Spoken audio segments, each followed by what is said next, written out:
Hello, welcome to MJRRPG, a podcast for tabletop role-playing game reviews, replays, etc., so on and so forth.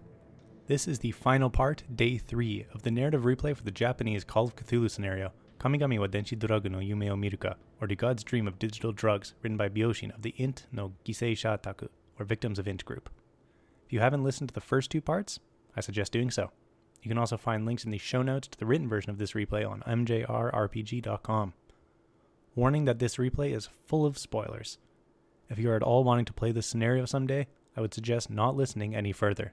But do check out the spoiler light section of the review. As always, in the show notes. And now, onto Do God's Dream of Digital Drugs, Day 3.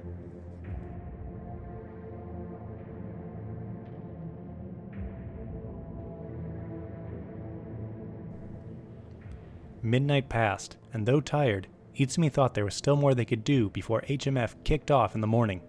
With a call to Detective Gakuto, he might be able to weasel into interrogating one of the arrested serialists, and it might be worth staking out the HMF grounds.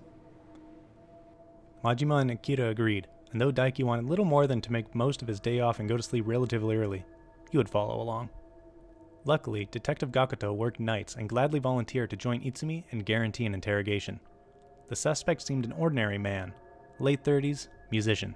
He looked haggard, and at first didn't answer Itsumi's questions, just shook his head, saying he'd explained everything already so many times, that no one listened. But Itsumi would listen. He told the serialist he knew about Tristan, he knew about the heretics, he knew about HMF. The serialist nearly sprang out of his chair. He begged Itsumi to stop it. Tristan was the devil's music, it would destroy them all. Itsumi calmed him down, asking in particular how to stop Tristan. The serialists had been planning to play a song from their god at the HMF to counter Tristan. They didn't know if it would work, and well knew it would be dangerous, but what else could they do? The HMF organizers wouldn't cancel, the financing company wouldn't pull the plug, and the police wouldn't listen. When asked about the heretics, about Masahi, the man snarled. The fools thought the devil's music was from God. Blasphemy.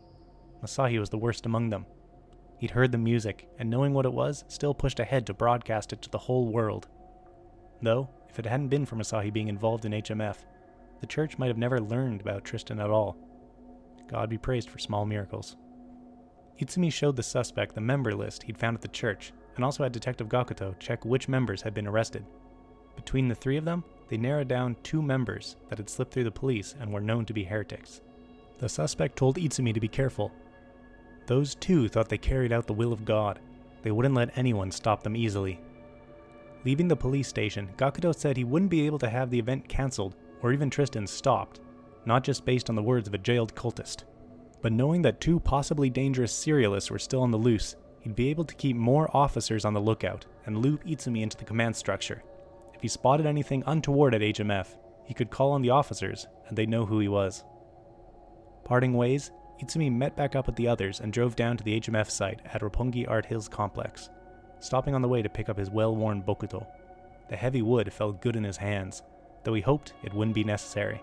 The Art Hills Complex had a couple people walking through on their way home or to night work, but otherwise it was silent.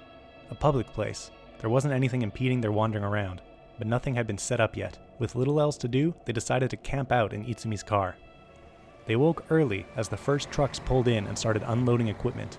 With the Chala ID badges, they could wander around the stages and equipment areas without any problems. Tristan's unveiling would be held at the main stage in front of the Hotel Grand Continental, a towering structure of reflective glass. As more and more people poured in, stages took form and booths for souvenirs and refreshments sprang up. Kenji Charashima from Chala Inc. called Daiki, telling him that Tristan was being transported to the HMF, now in a white van. Unfortunately, Chala had a lot of white vans, and he couldn't say exactly which white van. But when it arrived, he'd get a notification, so he'd call Daiki back right away. They waited backstage at the main event space, keeping an eye out on the crowd and making note of the equipment. Lots of speakers, all over the place. Numerous backups and fail-safes. Lots of staff. If they had to disable the speakers, they'd be noticed for sure. Being hassled by the staff didn't matter much beyond wasting precious time, but it opened them up to the heretics, if they were watching. They need to get at the equipment running Tristan directly, and hopefully quietly. By the time the event kicked off, thousands of people had come. News crews, musicians, tech enthusiasts, simple passerby, professionals, amateurs, tourists, families. Police were scattered around the entrances and key places, but nowhere near enough to keep an eye on everyone. 45 minutes passed. Only 15 minutes until the special event, until Tristan. Still no call from Kenji. They were getting ready to start pulling out wires at random when Daiki's phone finally rang. Tristan had arrived. It was being run on a server stack in the equipment tent, just off the stage, right under their noses. Trying to blend in, the four walked over to the tent, seeing it full of blinking servers and flashing screens. Akira gulped and pulled out his laptop.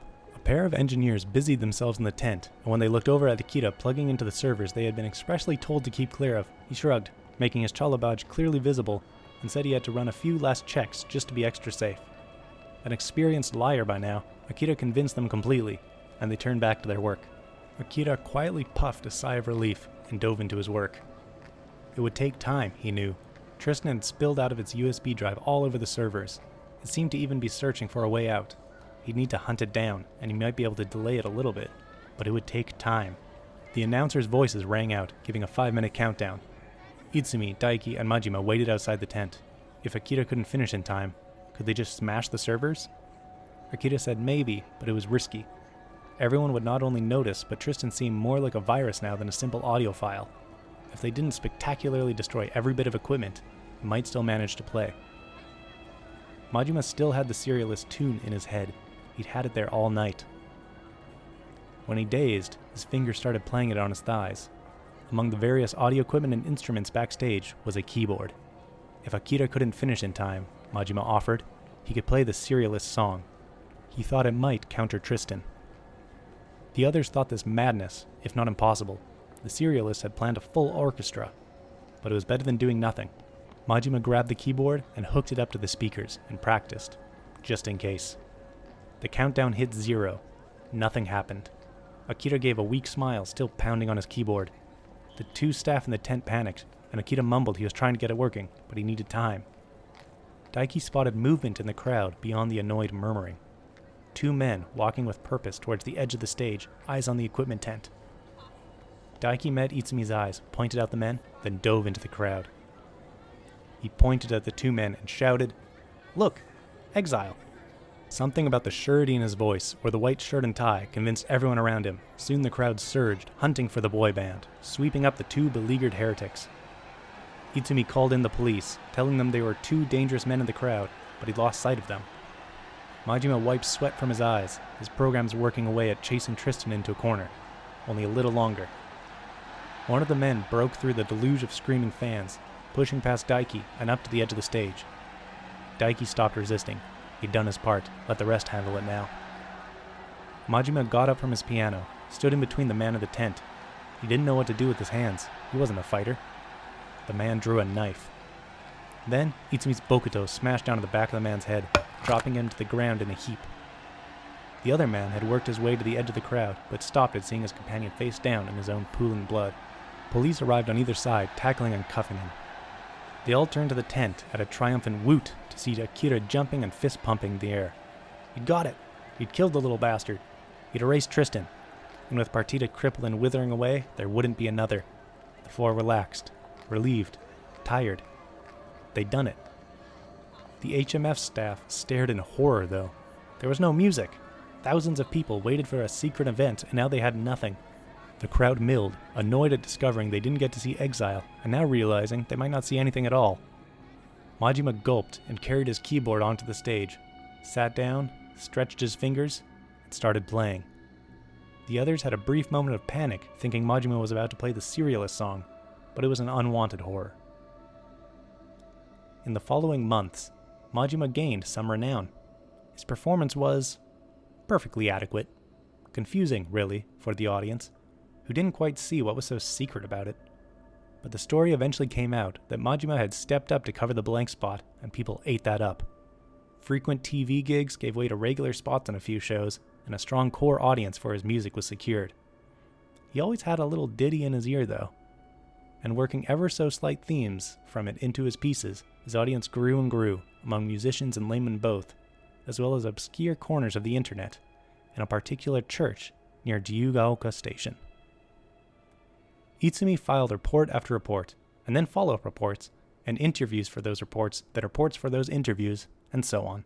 With Akira so thoroughly eradicating Tristan and Partita, no evidence was left of the music's powers, and so Itsumi left that out of his reports, focusing on the serialist heretics, writing that they had planned a terrorist act at the HMF, one the Orthodox serialists had tried and failed to prevent. The suicides had been due to constant harassment from the heretics as well. It didn't entirely satisfy the higher-ups, but with Detective Gakuto's assurances, they eventually dropped it. Soon enough, Itsumi worked alongside Gakuto, this time as detective partner. Daiki had had enough excitement. His holiday had certainly been unique, nothing he would have ever experienced at work. But his work also didn't try to kill him. Well, at least not immediately. He greeted the slow grinding down of his mental and physical health with gusto. No one at the office would drive him to stabbing pens through his eyes. At least not yet. Majima might become a world-famous pianist, Itsumi might become a detective, and Akira might do whatever Akira did, but Daiki was an office worker, a salary man. So he slipped on his suit, tightened his tie, and got on the train. He had a salary to earn. Akira couldn't let it go. He'd seen the complexity of Partita and Tristan. He'd seen the programs doing more than any human could have told them to do. It distracted him at work, so he quit. Very carefully, oh so very carefully, he started a new project. The others had forgotten something, and Akira had turned out to be a pretty good liar. He'd pocketed the USB drive in Masai's apartment after Majima had listened to it. Akira didn't listen to it, of course, but analyzed it, searching around on the darker corners of the internet, and even got a gig at Pensure. Someone must have known this would happen. It must have been intentional. He'd find out who had made Tristan. All the while, the song sat on the USB drive, waiting. Music is made to be listened to.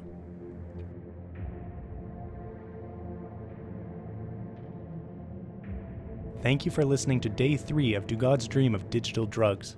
If you enjoyed this replay, do consider purchasing the Japonism Scenario Pack on Booth.pm, though please note that it is currently only available in Japanese.